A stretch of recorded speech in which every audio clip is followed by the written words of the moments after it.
আজকে তোমাদের নিয়ে চলেছি এক ইতিহাস স্মৃতিময় সুন্দর আর প্রাণবন্ত একটি গ্রামে, যেই গ্রামের নাম গজারিয়া। হেই গাইস, আসসালামু আলাইকুম, welcome back to another new video. We are 420 চ্যানেলের পক্ষ থেকে সাথে আছি আমি আরিফ। আজকে আমি আপনাদেরকে নিয়ে এসেছি গজারিয়া গ্রামে, সাগাটা উপজেলার কামালের পাড়া ইউনিয়নে এক শান্ত স্নিগ্ধ জনপদে। চলো ঘুরে আসি গ্রামের সেই পথে পথে।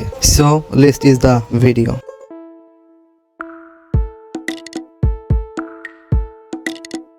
সবুজ ধানক্ষেত, নারিকেল গাছ, বাঁশঝাড় আর বিলঝিল ঘেরা গজারিয়া এ যেন প্রকৃতির কোলে এক শান্তির ঘর। বর্ষার দিনে খালের পানি, সাঁতার কাটা হাঁস আর ভেজা মাটির গন্ধ প্রাণ জুড়িয়ে যায়। এখানে প্রতিটা সকালে সূর্য ওঠে পাখির কিচিরমিচিরে। এটাই প্রাণের গজারিয়া গ্রাম এবং গজারিয়া গ্রামের সৌন্দর্য।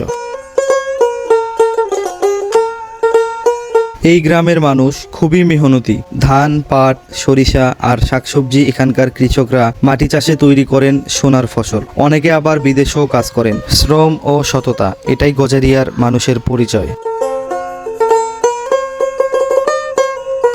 গজারিয়া গ্রামের পুরনো মসজিদটি এখনো দাঁড়িয়ে আছে ইতিহাসের সাক্ষী হয়ে। গজারিয়া গ্রামে মূলত 4টি মসজিদ রয়েছে। প্রথমত গজারিয়া জামে মসজিদ, গজারিয়া পূর্বপাড়া জামে মসজিদ, গজারিয়া মণ্ডলপাড়া জামে মসজিদ, গজারিয়া পশ্চিমপাড়া জামে মসজিদ। মসজিদের পাশাপাশি এই গ্রামে রয়েছে 2টি ঈদগাহ মাঠ। ঈদের সময় পুরো গ্রাম মিলে একসাথে নামাজ পড়ে ঈদগাহ মাঠে। প্রথমত 1 নং ঈদগাহ মাঠ হচ্ছে গজারিয়া ঐতিহ্যবাহী ঈদগাহ মাঠ। দ্বিতীয়ত গজারিয়া মণ্ডলপাড়া ঈদগাহ মাঠ।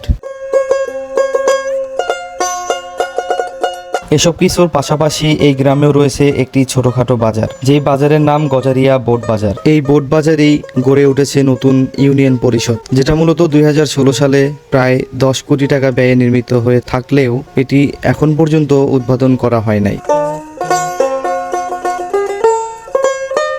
গজারিয়া গ্রামের ইতিহাস কয়েক শতাব্দী পুরনো। অনুমান করা হয় এটি প্রতিষ্ঠিত হয়েছিল 1800 থেকে 1850 সালের মধ্যে। তখন ছিল ব্রিটিশ শাসন, জমিদারি প্রথা আর নীল চাষের দিন। অনেকে বলেন এই গ্রামটি ছিল একসময় হাতির চলাচলের পথ বা বিশ্রামস্থল। সেখান থেকেই গজারিয়া নামের উৎপত্তি।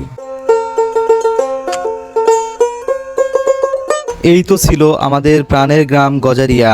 গ্রামের মাটি, মানুষ, ইতিহাস, সৌন্দর্য সবকিছু মিলে এক টুকরো শান্তি আর ভালোবাসা। তোমাদের গ্রামেও যদি এমন গল্প থাকে তবে সেটাও লিখে দিতে পারো আমার কমেন্ট বক্সে। আর যদি ভালো লাগে ভিডিওটি লাইক, কমেন্ট, শেয়ার করতে ভুলবেন না। গজারিয়ার নাম ছড়িয়ে যাক সবার কাছে। ভালোবাসা নিও গ্রাম বাংলা থেকে।